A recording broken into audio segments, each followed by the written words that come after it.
Hello everyone, welcome back. And today we will be covering chapter number 5. Earlier we have covered till chapter 4. So we will be covering histories chapter 5 as I have already told. So if you have not watched earlier videos, then go ahead and watch the previous videos. So it will provide you a base to understand the further chapters with detail and the complete understanding that what was happening and how it was happening. So let us move ahead and understand the chapter number 5. So in this chapter, basically NCERT is talking about the Vedas and the providing information about that what were the Vedas and how those were written and what was the name of different Vedas and what was the utility of the Vedas in that time. So let us understand all the concept and details. So let's start. So Vedas, there are four of them: the Rigved, Samved, Yajurved, and Atharvaved.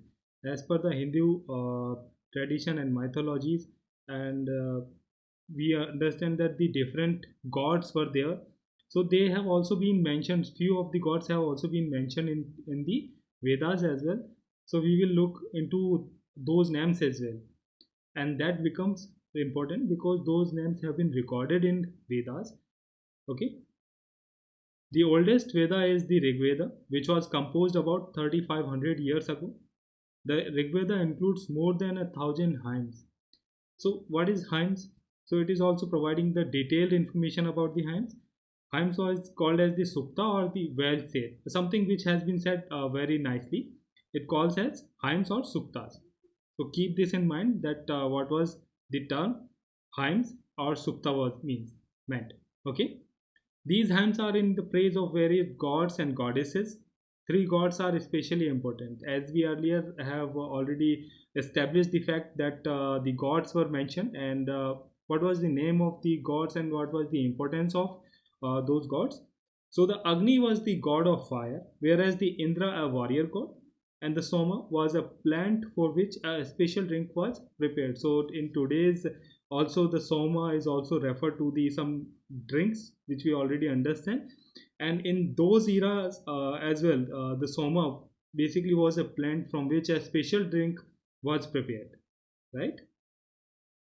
So who developed those hymns and what was the uh, basically utility and how they were using or reciting those hymns? This is an important thing. So let us understand more detail about those hymns and the Vedas. So most of the hymns were composed and taught and learned by men. A few were also composed by women. It was not very rigid that only men were wrote the hymns or it was only limited to the men's. There were women also and they also played a very important part as well.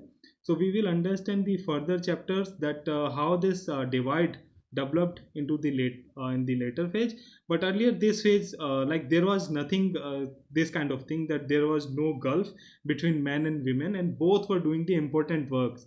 Not only men but the women were also were the part of very important thing, right? So let us move ahead in the other things like the what was the role of Sanskrit and the other languages. So Sanskrit, as you understand, the Sanskrit is a part of a family of language was known as the Indo-European. So Sanskrit is a part of a family language known as Indo-European. So different also different languages also belong to the Indo-European family. So let us understand that as well. Some of the Indian languages such as Assamese, today's Assami, Gujarati, Hindi, Kashmiri and Sindhi. The Asian languages such as Persian, many European languages such as English, French, German, Greek, Italian and Spanish belong to this family. Which family? Indo-European. So we see that the several words directly matches to these their vocabulary, such as they have also given the example such as the matra in the Sanskrit, and in Hindi it was known as ma, and in English it was referred as mother. So this is showing the similarity of the language, that these belong to the similar group of family, right? And that group was named was Indo-European. They are called as a family because they originally had a word in common, and since we have already understood that the language played an important role, and the Aryans who came in the previous chapter, we have already covered that the Aryans who came to the India, why they called, and the other people who called the India, and how the developments happened in this area, and how they started writing or reciting these hymns, and uh, developing the Vedas, right? So they also not only shared the culture but also shared their languages, and the later part, the Indian subcontinent adopted those languages, and that is how the further language developed, such as Hindi, Bengalis, and the different languages we just referred. Okay, so this is an important thing to remember. The Rig Veda was recited and heard rather than read.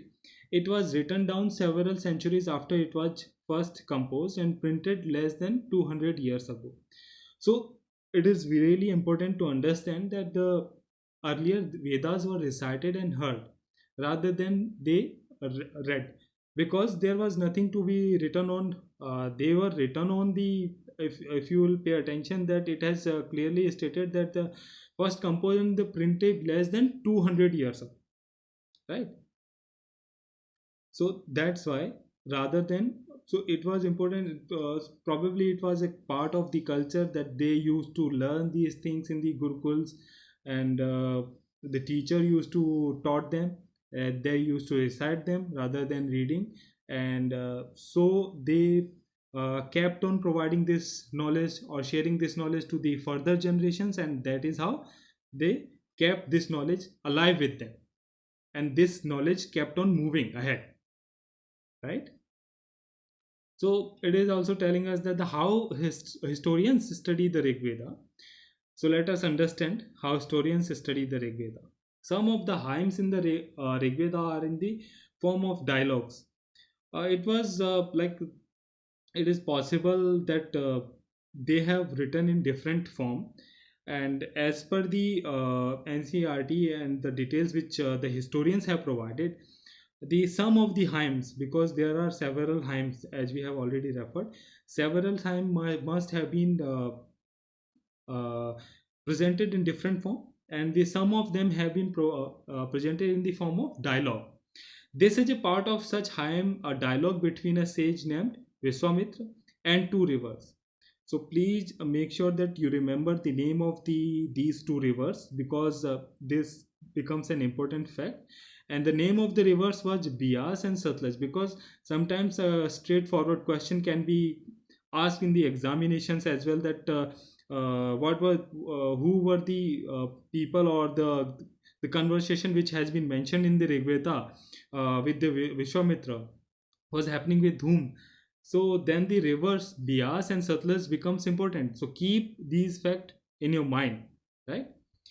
And Bias and Satluj were worshipped as goddess. So today in today's world also we call Ganga as the mother, and the different river we call them as mother, and the similar thing was happening, and we provide the same respect, and we consider them as the goddess, or provide the different places or the god, right? So this becomes an important, that how culture was transforming and was moving further, and to the next generations as well. So today also the same thing has been passed on to us, and we will deliver to the next generation. So that is how the process keeps on happening, right? So keep the these two names, Bias and Satluj, and the conversation was happening with the sage Vishwamitra. So this becomes important. So here they have mentioned the conversation of Vishwamitra with the rivers. So this is of no importance to us, and the conversation will not be asked basically. This is just the name becomes the important, nothing else. Let us move ahead, because it is important to understand that what all need to be studied into the NCERT.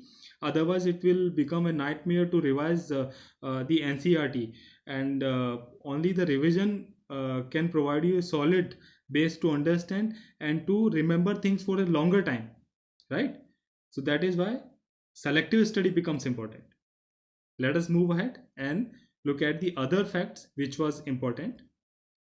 So cattle, horses, and chariots, what was the role of these things, and how these things were utilized? So there are many prayers in the Rig Veda for cattle, children, especially for sons. Pay attention here that especially for sons, like in that era as well, they did not want to have the daughter. Probably they might have the different concept for the daughters, and that is why they especially had the prayer for the sons only. There is no mention about the daughter, and the prayer for the horses, right? And there were the battles was also happening, and battle today also battles keeps on happening. So the battles were fought for the land, because it is important to understand that whenever the resources are limited, people will keep on fighting. And since land is an important resource, it is a limited resource, so it becomes a bone of contention. So battle was happening for the land in that era as well. And look at the today's situation, land is really important for today as well. Most of the litigation happened because of the land, right? Some of the battles were fought for the water, and they also capture the people. So the same thing is also a problem for today. The water becomes really important, the scarcity of the resources. Understand the generation, like the number of people as we are growing, and there are about 7 billion people on the earth. So there will be a scarcity of resources, and which is happening in today's world. And that time also they must have faced same kind of problem. So there were the battles for the not only for the lands but also for the water, right? And the same thing is also happening today. So this becomes important. Some wealth was used for the performance of yagyas and sacrifices, in which were offerings were made into the fire. So yagya, basically they were doing the yagyas for different purposes, and it was for the purpose of making sacrifices for the different purposes, maybe for the uh, ritual, or they have some other purposes. For all these things they were performing the sacrifices. There was no regular army, but were assemblies. So pay close attention that there were no armies, but there were assemblies. And what was the use of these assemblies? Understand? So it is also explaining about that why the assemblies were important. Assemblies where the people met and discussed the matter of war and peace. They also chose their leaders, because assembly were the important place where all the people used to gather, right? And they not only met for the they discussed the matter of the war and the peace, they also chose their leaders. So it becomes really important, right? And since there is no army, but they used to fight the battles, and different words have been used to different to describe the different people. There were several ways of describing people in the terms of work which they do. And today also, uh, earlier there was a Varna system, and then developed gradually the caste system, and caste system became hereditary, and according to the word, the caste being assigned. In So this is the same thing happens today as well, and it was happening in that era as well. So they used to call the people by the name, or they given the name of whatever the work the people were doing, right? So there were several names describing people in the terms of the work they do, the language they speak, and the places they belong to, and their family, and the communities, and the cultural practice. So there were differences of the people, for like they create a different on the name of language, the places where they born, the families they belong to, and the communities or the culture they practice. So these were the differences, right? Brahmins who performed various rituals, and Rajas. So it has provided that the people, two important people were there, the Brahmins and the Rajas. So the Raja, like they did not have any special capitals or places or armies, and nor did they collect taxes. So now pay attention that they did not collect the taxes like today's, or in the later Vedic part, which we will understand in the later chapters. There was a proper structure of the Raja and the kingdom. But here they did not collect any tax, they did not keep any armies, there were no places, right? But still, all the things were happening. There were the divides, there were the people who were like they were fighting for the different things, like people were called with the different names, okay, and they were worshipping as well. So we have already seen the name of the gods. So this becomes important. Let us understand some more fact about the that period. Sons did not automatically succeeded the father as rajas. So we will understand that the hereditary system of becoming the king, which developed in the later Vedic part, it was not the same case in this era where the sons automatically succeeded as father, because we have already seen that the assemblies used to choose their leaders, right? So they used to have a proper discussion. So sort of they were trying to create a sort of uh, democracy kind of thing, not properly democracy, but there was some kind of idea was alive in that period that they must select the leader by after discussing, right? And this was not the hereditary system. Two words were used to describe the people or the communities as whole. The jana, two words become the important, which used to denote the people, janas, and the wish. First jana and the second is wish.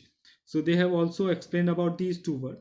The word vesha comes from the wish, right? And several ways or janas are mentioned by name, and it has also provided us the name. So it becomes important for the examination purposes, because these questions can be asked that the term purujana or the vesh or bharat jana or yadu jana is referred to or the known as, right? So it becomes important, so pay attention on these things as well. So these were used to define the community, and the community which we are referring by two names, jana and the vesh, right? Purujana, bharat jana, and yadu jana. Okay, let us understand the other things as well.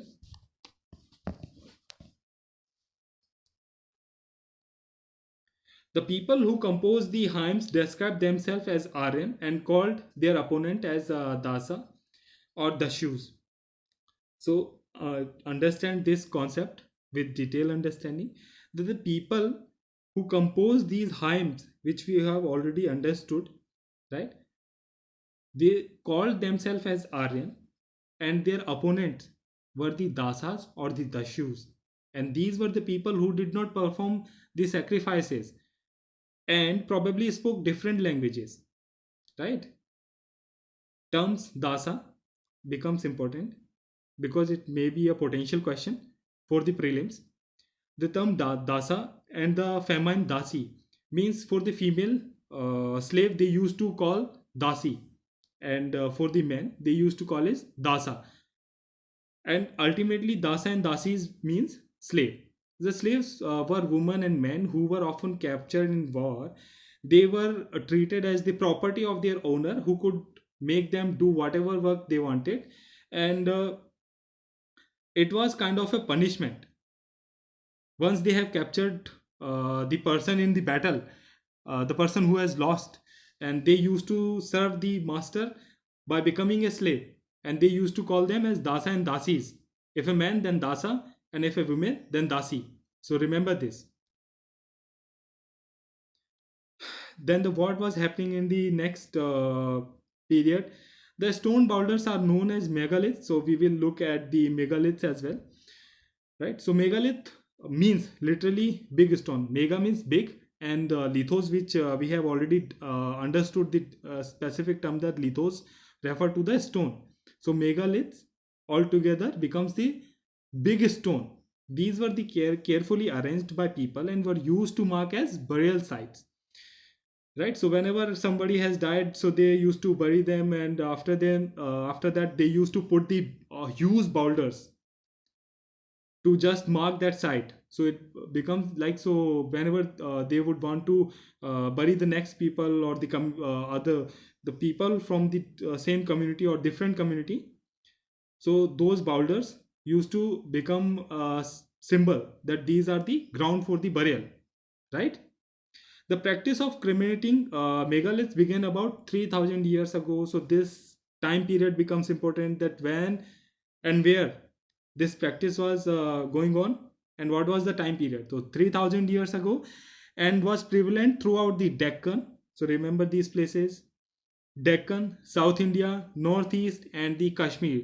So these are the 4 5 places. Keep this in your mind, that the Deccan, South India, and the Northeast and the Kashmir becomes important. At these places, this practice of megaliths was going on as a burial, and it was happening 3000 years ago, right? So let us understand the further concept, and let us look at the first. This here is the site. They have, these are the huge boulders. They are not the small ones, but the huge boulders, humongous one, right? So they used to bury the people here, and if you will pay attention, here is the hole, right? So probably they used to come to put the another body, or to make some offering to their ancestors who has died. So this is an important site. While some of the megaliths can seen on the surface, the other megaliths burials are often underground. So two types of megaliths, like some of the were on the top of the surface, and the other burials were the underground. Okay. The dead were buried with the distinctive pose, such as which was called as the black and red ware. So different pots were also kept, because we have already understood that there was a concept of other worldly affairs. So people used to think that after the death, the soul travel to the another world, and they probably need food and money as well. So they used to put these important thing and the red wares, and sometimes the burials have been done, and the people, along with the people, pets or the gods have been kept, right? Also found are the tools and the weapons of the iron, and sometimes the skeleton of the horses, which we were referring just now, that the pets were also buried with the person, right? And the horse equipment and the also ornaments of the stone and golds have been found. So let us look at that as well. Here are the some artifacts which have been discovered by the archaeologists. So these are the iron equipments from the megalithic burials. From the left, like the horse equipment, and there's an axe as well, a dagger. Here is a dagger, right? And horse related thing, an axe. So these things become really important. Okay, let us understand the further development. So the it is asking us from the Brahmagiri. So now the Brahmagiri is a site which becomes important. Try to find this particular location on a map, on India map, that where is Brahmagiri, in which state is Brahmagiri. So why it was important? Let us understand that as well. That the Brahmagiri, here one skeleton was found buried with the 33 gold beds, 2 stone beds, and 4 copper bangles, and one conch shell. And the other skulls have only a few pots. And these finds suggest that there was some sort of difference in the status among the people who were buried. So understand that what this particular paragraph is trying to tell, that there was a clear cut difference in the rich people and a poor person, that the rich people were able to uh, like they were buried with the gold and the different things and the stuffs, but a poor person was only buried with a few pots. There was no important things have been buried with that person. So there was also a gulf. We have already understood the divides were also existed that time as well, and it is also happening in the present era. So keep this in mind, that things keep on moving, right? Then sometimes the megalithic contain more than one skeleton. These indicate that the people perhaps belonging to the same family must be buried together, or if not together, they might have died at the different time, but they brought the bodies of the same family, and they buried them at a different time. at the same place, right? So this is what this particular paragraph is trying to tell us. Through the portholes which have already seen that there was a hole, and using that hole they used to put the bodies or the food or the other things which were important to them. Now it is referring to the Inamgaon. It is an important site. Where is it? We have already understood that these days that geography plays an important role, because direct questions have been asked by mixing the history plus the geography. That where is Inamgaon? It can be a probable question that that this particular location, where is it located, right? Then the river Ghod becomes important, and and the river God is a tributary of which river? It is a tributary of Bhima river. So in Amgaon, it is a site on the river God and the tributary of Bhima. It was occupied between 3600 and 27 years, 100 years ago. Adults were generally here. Also, it is mentioning about the burials, because burials something which provide us the very much detail about the society, that what was happening and what type of developments are happening, and whether there was any change in the burial pattern or the mindset of the people. Were they also keeping or the food and the pots, or was there any change, right? So it becomes really important to understand all these developments. So adults were generally buried in the ground and laid down out straight with the heads toward the north. So burial in Inamgaon was happening by keeping the heads toward the north, right? And sometimes the burials were within the house.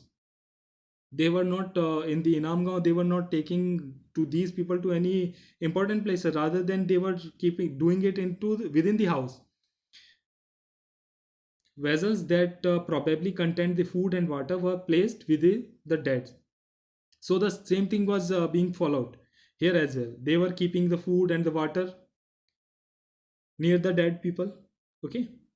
One man was found buried in a large four-legged clay jar in the courtyard of a five-roomed house.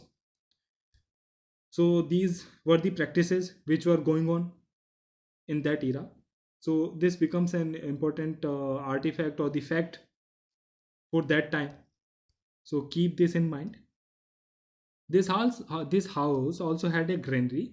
The body was placed in a cross-legged position. The body which we were referring earlier, so it was kept in cross-legged position. So about 2000, so now it is providing up the information about the different studies which they have done. So it is providing the study about the skeleton.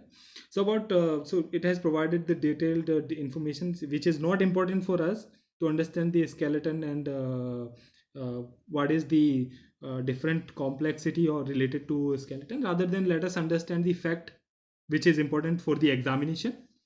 About 2000 years ago, there was a famous physician named Charak who wrote a book on the medicine known as Charak Samhita. So, Charak Samhita was the book written by Charak, and the time period is somewhere around 2000 years ago. There, he states that the human body has 360 bones, and today, as per the today's anatomy or the latest understanding, we clearly understood that the number of bones is somewhere around 200. So why Charak has provided the number of bones as 360? So it has also clarified that as well, that this is a much larger number than the 200 bones that are recognized in the modern anatomy. Charaka arrived at the figure by counting the, so what all he had counted, that he counted teeth, joints, and the cartilages as well. That is why the number gone so much high, like more than 160 numbers from in comparison to the today's anatomical understanding. Okay. So it is providing the Inamgaon occupation, so which is not important for us. So what I have done, I have clear cut provided the information which is really important for the examination purpose, and what is to be read and what is to be revised. It reduces your work very very much with the understanding. So just read what is mentioned, what has been colored. Okay. And just make the note which I provided, that this is the important things. Just revise these things, note down, and also do one thing as well, that go through the previous year questions, then you will understand the whatever things I'm telling you becomes important, because these questions have been directly asked not only in UPSC but the different state examinations. These questions directly have been asked from the NCERT directly. Okay, let us understand the other things what was happening into the elsewhere in the different part of the world. In the China around 3500 years ago, we find that the some of the first evidences of writing in China. So 3500 years ago, writing evidences had been found where in China. These writings were on the animal bones. So the writings were happening, but it was happening on animal bones. So we do not need to understand, because it has provided that why they were using it for some kind of rituals and other kind of things. So for fortune tellers and other studies. So we do not need to go into that detail. What it becomes important for us, let us focus on that only, right? So these kings who were living in the China, these kings lived in the palaces in cities. They amassed vast quantities of wealth, including large, elaborately decorated bronze vessels. Important fact is that, however, they had important things, and they are decorated bronze vessels as well, but they did not have any information or the knowledge how to use about the iron, how to use the iron, right? So this is the important thing. So let us also match few questions. So we have understood in this chapter itself that these are the terms on the left hand side, these, right? And we need to match these with the right hand side. So I have matched them, that the sukta is well said, chariot used to in battle, yagyas or yajnas were the sacrifices, dasas were the slaves, and the megalith was the stone boulder. So we have understood all these terms, that is why we have also practiced it, right? So this chapter ends here. So whatever I have provided in the color form, keep it up, keep that thing. Okay, pause the video, listen video, and try to make note, keep on revising the chapter. Okay, and also do one thing which I have already told, that go through the previous year questions. It will develop your understanding as well, and whatever the fact which we are understanding, why they are important, and why I am emphasizing on the specific things only, right? Because we do not need to read everything. So I will see you in the next chapter. Till then, keep on revising.